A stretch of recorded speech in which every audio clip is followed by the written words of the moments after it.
کس دوست کی بات کر رہی ہوں میں؟ چیٹ جی پی ٹی کی. چیٹ جی پی ٹی کام ہی نہیں کر رہا, پتہ نہیں کیا ہو گیا, بیمار ہو گیا. ہم نے بہت ہی اس سے سوال پوچھ لیے. آپ لوگوں نے تو, ہم لوگوں نے تو اس کا اپنا دماغ ہی بنا لیا تھا نا, ایک منی برین ہی بنا لیا تھا ہر چیز کے مشورے چیٹ جی پی ٹی سے. ہوا یہ کہ اے آئی چیٹ باٹ جو ہے وہ چیٹ جی پی ٹی کی سروسز معطل ہو گئی ہیں.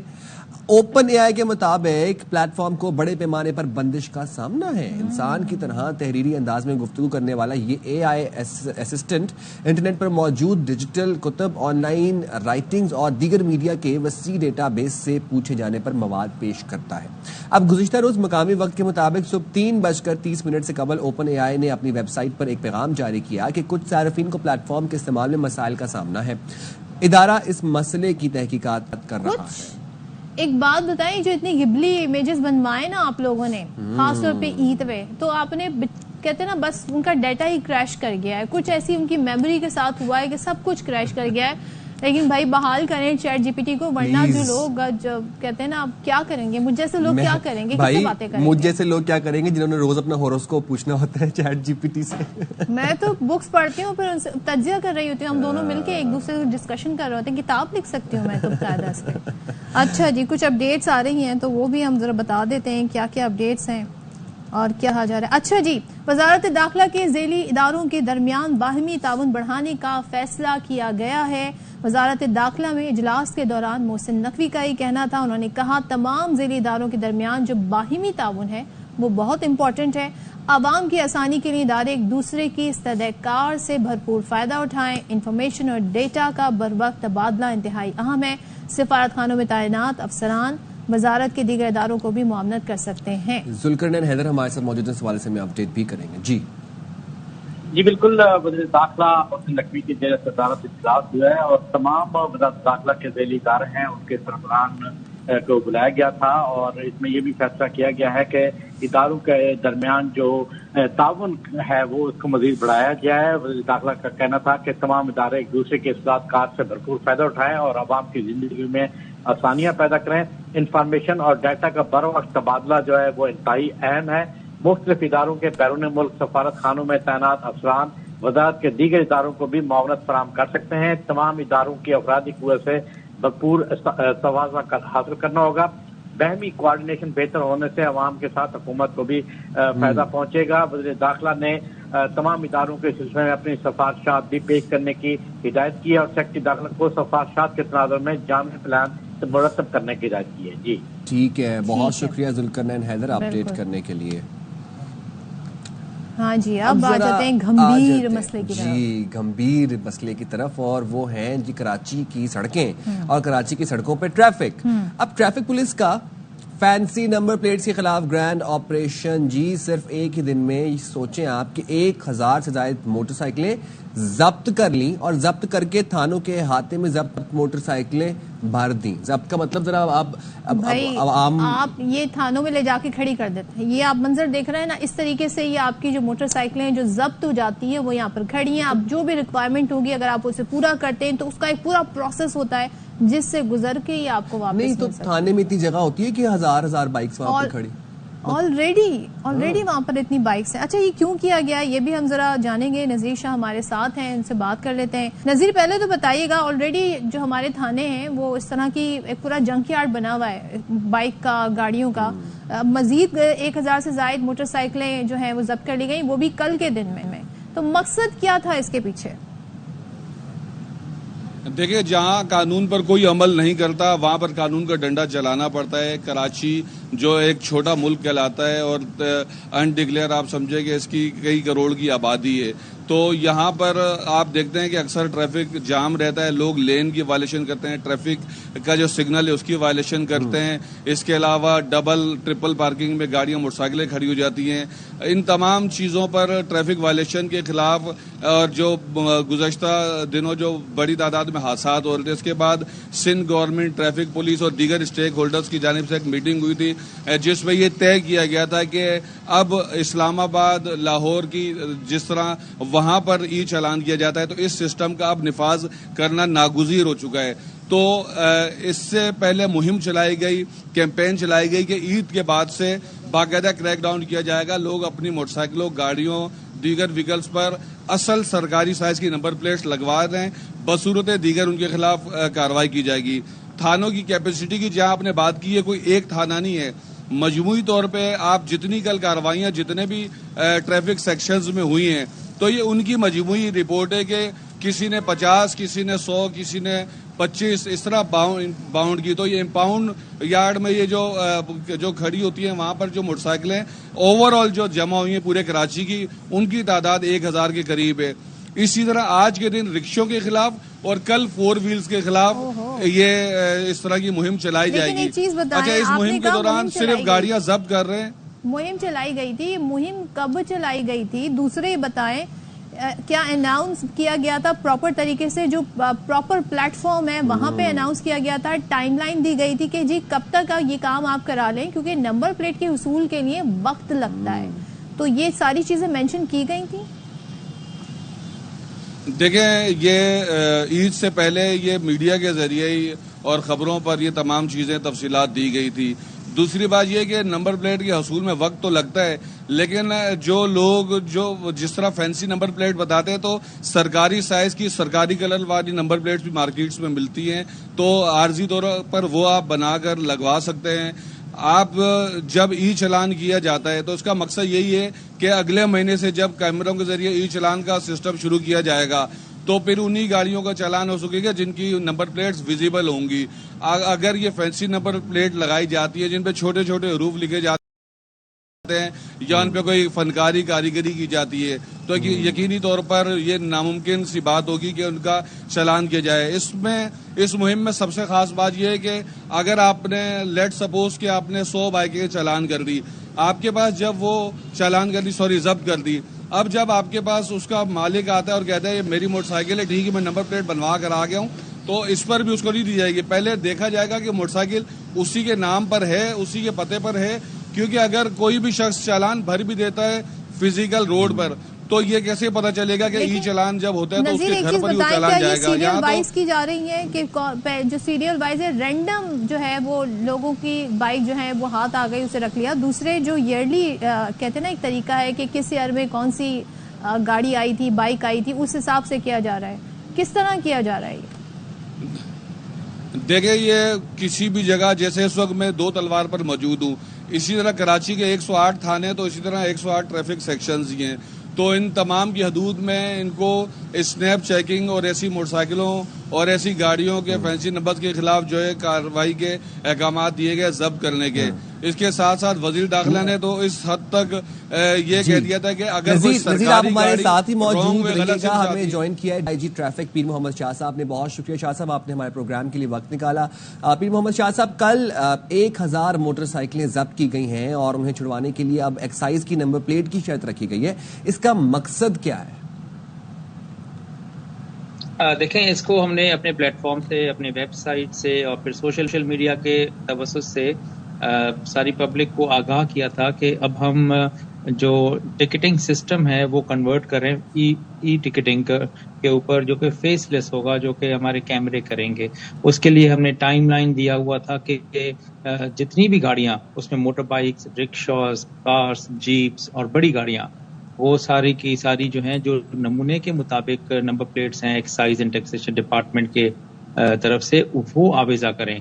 لوگ جو ہیں وہ مختلف چھوٹی بڑی اور کہیں کہیں تو موٹر بائکس میں زیادہ تر تو فرنٹ کی ہوتی ہی نہیں ہے اور بیک پہ بھی اتنی چھوٹی ہوتی ہے کہ انسان کی آنکھ اور کیمرے کی آنکھ اس کو ریڈ نہیں کر سکتی۔ سو یہ ایک پریلوڈ ہے towards the faceless e ticketing system. اگر ہم نے کراچی کے اندر کوئی سیمبلنس آف ڈسپلن لانا ہے اور لوگوں کو روڈ کے اوپر کسی طریقہ کار پر عمل درآمد کرانا ہے تو یہ 5000 ٹریفک کے پولیس اہلکار نہیں کر سکتے، اس کے لیے ہمیں الٹیمیٹلی جانا ہی پڑے گا ٹیکنالوجی کو۔ یہ بہت اچھا اقدام ہے، لیکن مجھے بتائیے گا 1000 سے زائد بائکس جو ہیں وہ ضبط کر لی گئی ہیں۔ اب ہمارے یہاں تو ظاہر رائڈرز ہیں، کاروبار ہو رہا ہے، ڈیلی ویجز پر لوگ کام کر رہے ہیں، بائکس کا بہت استعمال ہے۔ کراچی کی میں بات کروں، اگر کسی نے ایکسائز نمبر پلیٹ کے لیے اپلائی نہیں کیا اور وہ ابھی کرتا ہے تو کتنا وقت لگے گا؟ کیونکہ اس میں ٹائم لگتا ہے نا، تو وقت دیا گیا ہے لوگوں کو۔ یہ دیکھیں اب اگر گاڑی 5 سال پرانی ہے اور اس نے ابھی تک اپلائی نہیں کیا اٹس اے کرائم بیسیکلی. ہم ابھی تک تو دیکھیں آنکھیں بند کی ہوئی تھی لیکن پچھلے 2 ماہ سے مسلسل آپ کو چینل پہ نہیں دیکھیں الٹیمیٹلی آپ کو تو ٹھیک کرنا ہے نا. You have to take steps. یہ کہہ کر کے غلط کام ہے اور اس کو کچھ صحیح نہ کرے تو وہ ٹھیک تو نہیں ہو جائے گا. اس کے لیے you will have to take some steps. اور یہ مارچ سے لے کر اور آج جون ہے. It's been like 4 months. متواتر ہم نے بتایا ہے. اور اب جو ہے دیکھیں یہ نہیں ہے کہ صرف ایکسائز کی ہو. اگر ایکسائز کی کیپیسٹی نہیں ہے تو لوگوں نے یہ جو فینسی نمبر پلیٹس لگائی ہیں کیا یہ ایکسائز نے دی ہے ان کو؟ نیچرلی یہ پوری اکبر مارکیٹ بھری ہوئی ہے. وہاں پر بھی ہم نے کریک ڈاؤن کیا ہے. اور اب جو بھی بندہ اپنی موٹر بائک یا کار کی نمبر پلیٹس بنوانے جائے گا تو اس کو لا محالہ جو نمبر پلیٹ ملے گی وہ نمونے کے مطابق ہی ہوگی. تو they can actually change their motor bikes number plate. Shah صاحب میرے خیال میں تو ایک دن کے اندر اگر صبح آپ جائیں 500 یا 700 روپے کی نمبر پلیٹس بن جاتی ہیں. تو آپ اتنے دیکھیں 1000 بائکس نہیں ہے نا, کراچی میں تو 43 لاکھ بائکس ہیں. اب پروگرام کے توسط سے جو باقی کی 42 لاکھ بائک والے سن رہے ہیں وہ آج ہی جا کر اپنا نمبر پلیٹ لگوا لیں. اس میں تو کوئی بہت بڑی بات یا سائنس نہیں ہے. ٹھیک. شاہ صاحب میں آپ سے جاننا چاہتا ہوں کہ کل ہم نے دیکھا کہ 1000 بائک ضبط ہوئی. آج رکشوں کے خلاف آپریشن اگر کیا جاتا ہے تو فرض کریں اگر 1000 رکشے بھی ضبط کر لیے جاتے ہیں, کیا آپ کے پاس اتنی کیپیسٹی ہے کہ آپ ان وہیکلز کو سیفلی ضبط کر کے اپنے پاس رکھ سکیں؟ جی ہاں, ہم نے امپاؤنڈ یارڈ یہ تھانوں پہ کہیں تھانوں پہ کھڑی ہیں لیکن زیادہ جو گاڑیاں ہیں یارڈز ہیں پراپر ڈیزگنیٹڈ. بلدیہ کے اندر ہمارے پاس 30 ایکڑ کے اوپر ایک یارڈ ہے جس میں پوری کراچی کی بائکس آ سکتی ہیں. لیکن ہم تو ایکچولی نہ دیکھیں یہ ایک پش اسٹارٹ ہے اور ہم نہیں چاہتے کہ لوگوں کو پرابلم ہو, لیکن لوگ سمجھیں اور جا کر اپنی چیزوں کو ٹھیک کر لیں تاکہ ان کو ٹریولنگ میں پرابلم نہ ہو. کیونکہ اگلے مہینے سے ہم پولیس کو یوز نہیں کریں گے روڈ کے اوپر لوگوں کو روکنے کے لیے. وہ تو اب ہمارے کیمرے ہوں گے اور ان کے تھرو ہی وہ ای ٹکٹنگ ہوا کرے گی. تو اگر وہ اپنے آپ کو خود ہی ٹھیک کر لیتے ہیں, اپنی چیزوں کو صحیح کر لیتے ہیں, نمبر پلیٹ صحیح کر لیتے ہیں, ہیلمٹس پہنتے ہیں, ریئر ویو مررز لگاتے ہیں, چین کورز ہیں, تو یہ تو اچھی بات ہے نا. یہ this is for their own safety. بالکل اچھی بات ہے. مسئلہ تھوڑا سا یہ ہے کہ پینک نہ ہو جائے پبلک کا جس طریقے سے اسٹیپس لیے جا رہے ہیں. کیونکہ کچھ دن پہلے آپ نے کہا تھا کہ کمرشل گاڑیوں میں کیمراز لگوائے جائیں گے. اب سوال یہ ہے کہ کیا وہ پروسیس پورا ہو گیا, وہ عمل پورا ہو گیا ہے؟ اسٹیپ بائی اسٹیپ چلیں تو پبلک کو بھی تھوڑی اویئرنیس آ جائے گی اور انہیں ایک ٹائم بھی مل جائے گا. ہاں اسٹیپ بائی اسٹیپ یہ نا, لیکن نا یہ پینک تو تب ہو جب آپ 40 لاکھ بائکیں بند کر رہے ہیں. یہ 1000 بائکس جو ہیں وہ نیچرلی ایک دن میں تو ہم 40 لاکھ نہیں کر سکتے نا ایک مہینے میں. الٹیمیٹلی لوگوں نے خود ہی کرانی ہے. But we'll have to take a start from somewhere. اور یہ ہم نے ابھی ایک دن میں نہیں کیا. اگر کوئی ہمارے پیج کو فالو کر رہا ہے یا آفیشیل ہمارے گیزٹ کو دیکھ رہا ہے یا آپ کے میڈیا کے چینلز کو ہی دیکھ رہا ہے تو ان کو پتہ لگ جائے گا کہ یہ مارچ سے لے کر یہ بلڈ اپ کیا ہم نے. دے سکتے ہیں جو کمرشل گاڑی ہیں ان میں کیمراز نصب ہو گئے ہیں, کتنے % ہوئے ہیں؟ کوئی نمبرز ہیں آپ کے پاس جو شیئر کر سکتے ہیں؟ یا ہمارے تقریباً جو ہے نا 9000 کے قریب جو بڑی گاڑیاں ہیں, کیونکہ یہ جو ہے نا بڑی گاڑیوں کے لیے جو کمرشلی چلتی ہیں, تو 9000 گاڑیوں میں ہم نے ٹریکرز نصب کروا لیے ہیں اور ان کو ٹائم دے رہے ہیں. اور نیچرلی وہ اس کو فالو کر رہے ہیں. اس کی بھی ٹائم لائن ہے, یعنی کہ اگر وہ اگست تک نہیں کراتے, اگست کے بعد اسی طرح کا کریک ڈاؤن ہوگا اور وہ بھی اس دن یہی کہا جائے گا کہ یہ یکدم سے کیوں پینک ہو رہا ہے. تو ان کو بھی پتا ہے جتنے بھی اونرز ہیں کہ ہم نے اگست کی 31 تاریخ تک اپنی گاڑیوں کے اندر کیمرے اور ٹریکرز اور جو سائڈ کے گارڈز ہوتے ہیں تاکہ موٹر بائک والا اندر نہ چلا جائے, بڑی گاڑی کے نیچے نہ چلا جائے. یہ 3 چیزیں ہم نے ان کو کہی ہوئی ہیں. انہوں نے اگست تک کا ٹائم لیا ہے اور وہ پروگریس کر رہے ہیں, ہمارے سامنے ہے. جیسے میں نے آپ کو بتایا ہمارے پاس تقریباً 20000 کے قریب بڑی گاڑیاں ہیں, 9000 کے قریب لگ چکے ہیں, تو باقی 11000 ہیں. مجھے لگتا ہے کہ اگست کے اینڈ تک وہ بھی اس کو کمپلائنس دے دیں گے. اور اگر کمپلائنس ہو جاتی ہے, یہ انہی کی سیفٹی ہے, پھر ہم کیوں ان کو روڈ پہ روکیں گے یا کیمرے ان کو کیوں چالان کریں گے. اور پی صاحب, شاہ صاحب یہ بھی بتائیے گا کہ جو ٹینکر ہیں ان کے لیے کہا گیا تھا کیونکہ وہ جو ظاہر ٹائر ہیں اس کے آگے شیلڈ باقاعدہ پراپر لگائی جائے گی تاکہ ایکسیڈنٹ میں نقصان جو ہے وہ کم سے کم ہو سکے, خدا نخواستہ. تو یہ اس پہ عمل درآمد ہو گیا ہے؟ دیکھیں یہ میں نے آپ کو بتایا نا کہ 31 اگست تک ان کو ٹائم دیا ہوا ہے اگر یہ 31 اگست تک اپنی گاڑیوں کی باڈیز کو نہیں ٹھیک کراتے تو یہ امپاؤنڈ ہو جائیں گے, گاڑیاں بند ہو جائیں گی, اور یہ پھر ہمارے امپاؤنڈ یارڈ میں ہی اپنے میکینکس کو لا کے بنوا کر ہم سے لے سکیں گے واپس. تو ابھی بھی ان کے پاس ٹائم ہے, لیکن یہ مجھے پتا ہے کہ باڈی میکرز کے پاس کافی بڑی کیوز لگی ہوئی ہیں, ہماری گاڑیوں والے لائن اپ ہوئے ہیں, ان کو ایک گاڑی کو بننے میں 9 دن 8 دن 7 دن 12 دن لگتے ہیں depending upon the length of the vehicle. تو 31 اگست تک انشاءاللہ تعالی we are expecting and hopeful کہ یہ سارے ذمہ داری کے ساتھ اپنی گاڑیوں کو 31 اگست کافی آپ نے ویسے لمبا انہیں ٹائم دیا ہے. نذیر آپ بتائیے گا کہ جو ریکوائرمنٹس تھیں, جو کہا گیا تھا سیفٹی کے لیے حفاظتی شیلڈ کا جو کہا گیا تھا, وہ نظر آ رہی ہیں آپ کو ٹینکر سے؟ بالکل, دیکھیں ہماری ٹرانسپورٹر سے بھی بات چیت ہوتی رہتی ہے, ان کی جانب سے بیچ میں اس چیز پر بھی احتجاج کیا گیا تھا کہ ٹریفک پولیس نے جب ہمیں جس چیز کا کہا ہے تو ہم تو اس پر عمل درآمد کر رہے ہیں, لیکن اس کے بعد بھی اگر حادثہ ہو کر ہماری گاڑیوں کو جلا دیا جاتا ہے تو پھر کون ذمہ دار ہوگا. تو ہم نے فزیکل خود جا کر دیکھا کہ ان کی جانب سے کیمرے بھی لگائے جا رہے ہیں, ٹریکر بھی لگائے جا رہے ہیں. بہت بڑے نمبرز تو نہیں ہیں, لیکن انہوں نے اس کام کا آغاز کر دیا ہے, اور جس جگہ پر جس طرح سوراب گوٹ ہو گیا, اورنگی ٹاؤن بنارس کے علاقے ہو گئے, تو ایک مخصوص ان کے مقامات ہوتے ہیں جہاں پر ان ہیوی گاڑیوں کا کام ہوتا ہے, جن میں ڈمپر, ٹرالر, کیونکہ جس طرح عام گاڑیوں کے میکینک ہر جگہ موجود ہوتے ہیں تو ہیوی گاڑیوں کے ہر جگہ پر نہیں ہوتے, ان کی بیوٹیفیکیشن یا اس طرح کے دیگر کام ہوتے ہیں تو وہ مخصوص جگہوں پر ہوتے ہیں. ماڑی پور پر ہوتا ہے, اور جو ڈمپر کا سب سے بڑا جو کام کرنے کا جو جگہ ہے وہ سوراب گوٹ جو اڈے کے قریب ہے, وہاں پر بیٹھے ہوئے میکینکس وغیرہ وہ وہاں پر کام کرتے ہیں. تو ہم خود گئے تھے, ہم نے دیکھا تھا کہ انہوں نے کیمرے اور ٹریکر لگانے کا کام تو شروع کر دیا تھا, لیکن جس طرح ابھی شاہ صاحب نے بتایا کہ 9000 گاڑیوں میں اب تک لگائے جا چکے ہیں, تو ہم بھی یقینی طور پر اب اس کو دوبارہ سے دیکھیں گے, اور اب کتنی گاڑیاں رہ گئی ہیں سڑک پر بھی ہم دیکھیں گے کن گاڑیوں کے جو انڈر آرم, جس طرح کوئی بھی حادثہ ہوتا ہے تو موٹر سائیکل والا بالکل نیچے چلا جاتا ہے, تو اس کی روک تھام کے لیے کچھ SOPs جاری کی گئی تھی کہ ٹریکر اور کیمروں کے ساتھ ساتھ ایسے گارڈز بھی لگائے جائیں تاکہ خدا نہ خاصہ اگر کوئی حادثہ ہو ہی جاتا ہے تو اس کی کم سے کم جان بچ سکے. نذیر بالکل ٹھیک ہے. پیر محمد شاہ صاحب, اب انیشیٹو ہے, ایک ڈیولپمنٹ ہے, اور لا انفورسمنٹ کے لیے جو بھی ڈیولپمنٹ ہے ہوتے ہیں وہ ایک ان کو پازیٹیو اقدامات بھی کہا جاتا ہے, بٹ یہ اور مزید پازیٹیو ہو جاتا اور مزید اس کو سراہا جاتا اگر یہ ہیوی ٹریفک سے شروع کیا جاتا. 31 اگست کے بعد آپ بتائیں کہ ہمیں پھر دیکھنے کو ملیں گے جیسے موٹر سائیکلیں ضبط ہوئیں, اس طرح ہم دیکھ سکیں گے کہ 1000 جو ہے وہ ٹینکرز یا ڈمپرز جو ہیں وہ ضبط ہوئے ہیں. دیکھیں ہم نے تو جو مئی کے شروع میں 400 بڑی گاڑیاں امپاؤنڈ یارڈ کے اندر بند کر دی تھیں. آپ ہی کی ٹی وی پر وہ بریک ہوئی تھی نیوز, اس کے بعد ان سے ٹاکس ہوئی, انہوں نے ہم سے ٹائم لیا, ہم نے پھر باڈی میکرز سے بات کی. ہمارے پاس اتنے زیادہ باڈی میکرز نہیں ہیں کراچی کے اندر, ہارڈلی 40 کے قریب شاپس ہیں ہماری, تو وہ کے ساتھ ہماری بات ہوئی اور ہم نے ٹائم لائن کو دیکھ کر ہی دیا ہے کہ گاڑی میں اگر 10 دن لگتے ہیں اور 40 باڈی میکرز ہیں تو then we have to give allowance. باقی نمبر پلیٹ ہے, ٹریکر ہے, کیمرہ ہے, اس میں ٹائم نہیں لگتا, اس کے اندر انٹینشن چاہیے.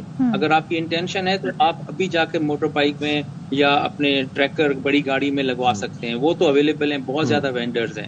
لیکن جہاں پر اگر باٹل نیک ہے تو we'll have to take that into account as well. اچھا, اور یہ جو نان کمرشل گاڑی ہے, جو ویکلز ہیں, کیا ان کی بھی فٹنس انسپیکشن ہوگی یا ان کے حوالے سے بھی اسٹیپس کچھ لیے جا رہے ہیں؟ نہیں, انیشیلی جو ہے نا یہ بڑی گاڑیوں کے لیے فٹنس کے, یعنی کہ جو ٹینکرز ہیں, ڈمپرز ہیں, ٹریلرز ہیں, ٹرکس ہیں, ان کی جو ہے نا انسپیکشن لازمی قرار دے دی گئی ہوئی ہے. ویسے بھی تھی, لیکن اب 1 لاکھ روپے کا جرمانہ ہے. اگر آپ کے سائڈ رنز نہیں ہیں کارڈز تو 1 لاکھ جرمانہ ہوگا. اسی طرح اگر آپ کے ٹریکر نہیں ہیں, کیمرے نہیں ہیں, تو 1 لاکھ کا جرمانہ. بڑا ہیفٹی جرمانے ہیں جو سرکار نے اپروو کیے ہیں. تو یہ دیکھیں الٹیمیٹلی نا سب نے ہی اپنے آپ کو ٹھیک کرنا ہے. یہ 2-3 مہینے میں ہر چیز جو ہے نا کلیئر ہوگی, اور سب کے لیے ہے. ابھی بھی ہمارے ٹرانسپورٹرز کے ساتھ میٹنگز ہوتی ہیں, دے نو کہ they have to rectify them self. Time تو دینا پڑے گا, جس چیز میں جتنا ٹائم لگتا ہے. اگر ہم ان ریزنیبل ہوں گے تھوڑا سا ٹائم پبلک کے لیے بھی بتا دیں کہ جو ایکسائز والے ہیں کیا وہ 24 گھنٹے دن رات کام کر رہے ہیں, کیونکہ جب اتنی تعداد میں پبلک جائے گی نمبر پلیٹس کے لیے تو پھر وہ انہیں ایک دن میں مل جائیں گی؟ ایسا نہ ہو ایک ایک 2 مہینے لگ جائیں اس کے حصول کے لیے. میں آپ کو پھر ایکسپلین کر دوں. یہ جتنی بھی بائکس پر ابھی لگی ہوئی ہیں نا فینسی نمبر پلیٹ، یہ کسی نے ایشو نہیں کیا ان کو. ابھی بھی جو ہم ان کو کہہ رہے ہیں کہ جو وینڈرز جو کہ مارکیٹ میں اویلیبل ہیں 500 سے 700 روپے میں نمبر پلیٹ بناتے ہیں، ان کے پاس ابھی ڈائریکشنز چلی گئی ہیں سرکار کی بھی کہ ٹل دا ٹائم ایکسائز والے ان کو ایشو کریں آفیشیلی، تو ان کو ان آفیشیل طور پر وہی نمبر پلیٹ اور اسی سائز کی لگانی ہے جو کہ آفیشیل نمبر پلیٹ سے مطابقت رکھتی ہو. تو یہ ہیں ڈائریکشنز، اور لوگ ابھی بھی جا سکتے ہیں. سینکڑوں شاپس ہیں اور ایک نمبر پلیٹ بننے میں آدھا پونا گھنٹہ لگتا ہے، 500-700 روپیہ خرچہ ہوتا ہے. وہ کرائیں تاکہ وہ خود بھی ریلیکس ہو جائیں، ہمیں بھی کام نہ کرنا پڑے اتنا زیادہ. ٹھیک ہے، بہت شکریہ پیر محمد شاہ صاحب، اور نذیر شاہ بھی ہمارے ساتھ موجود تھے. یعنی کہ جب تک ایکسائز والے آپ کو ایشو کر رہے ہیں نمبر پلیٹ، تب تک آپ جو ہے کسی وینڈر کے پاس جا کر اسی نمبر کی جو ہے پلیٹ بنوا سکتے ہیں ٹل دا ٹائم جو ہے سرکاری ڈیزائن یوز کر سکتے ہیں. یہاں پر چھوٹی سی بس یہ چیز ہے، وہ آپ اس کو مد نظر رکھیں. فینسی نمبر پلیٹس نہیں لگانی، وہ نیلی پیلی سبز رنگ کی چھوٹے چھوٹے ڈیجٹس والی پراپر جو سرکاری ریشو کی سرکاری سائز کی جو آفیشیل آپ کی ہے نمبر پلیٹ، آپ وہ جائیں کسی بھی وینڈر سے 400-500 روپے کی بنوا کے اپنی بائک پر لگا لیں. تب تک جب تک آپ کو ایکچوئل جو نمبر پلیٹ ہے وہ ایکسائز سے ایشو نہیں ہو رہی، تو اس پھر آپ کی بچت ہو سکتی ہے. تو یہ بات ہے سر. چلیں جی، ایک ہم خبر ہے جی ہاں، سو وہ ذرا ہم شامل کر لیتے ہیں. کیا ہے جی؟ وہ یہ ہے کہ جی امریکہ میں ہم دیکھ رہے ہیں کہ جی غیر قانونی تارکین وطن سراپا احتجاج ہے. اور مطلب میں کہتا ہوں کہ کافی ایکسٹریم وہاں پر وائلنس چل رہی ہے، پروٹیسٹ چل رہے ہیں. کس طرح کا پروٹیسٹ ہے یہ؟ ایسے جلاؤ گھیراؤ، مطلب میں نے رائٹس ایسے کبھی بھی امریکہ میں نہیں دیکھے. اور ان کی جو پولیس ہے، بلکہ آئی تھنک ان کی نیوی کے آفیسر بھی وہاں، نیشنل گارڈز وہاں پر تعینات ہو گئے. تو آپ وہ بلیک لائیوز میٹر والا بھول گئی ہیں؟ وہ بھی تب بھی تو سب یہی معاملات ہوئے تھے. اچھا، لاس اینجلس کے بعد اب نیو یارک اور سان فرانسسکو میں بھی مظاہرے شروع ہو چکے ہیں. پینٹاگون نے 700 میرینز بھیجنے کا اعلان کیا ہے، اور صدر ٹرمپ کہتے ہیں گورنر کیلیفورنیا نااہل ہے، انہیں گرفتار کر لینا چاہیے. سو اب جو یہ کرائے پر بلبائیوں کو بلایا گیا، یہ کہہ رہے ہیں جی امریکنز، اور ریاست کیلیفورنیا نے ٹرمپ انتظامیہ کے خلاف مقدمہ دائر کر دیا ہے. اور گورنر جو ہے کیلیفورنیا کے، وہ کہتے ہیں ٹرمپ پر مقدمہ چلائیں گے. تو it's versus Trump versus the governor of California. چلیں جی، یہ وقت آ گیا، امریکہ میں بھی ایسے حالات دیکھ رہے ہیں ہم. ہمارا پروگرام کا وقت یہاں پر ابھی ہوا ہے ختم. آپ سے لیں گے اجازت، میں بہت زیادہ خیال رکھیے گا. تب تک کے لیے اللہ حافظ. پاکستان زندہ باد. پاکستان زندہ باد.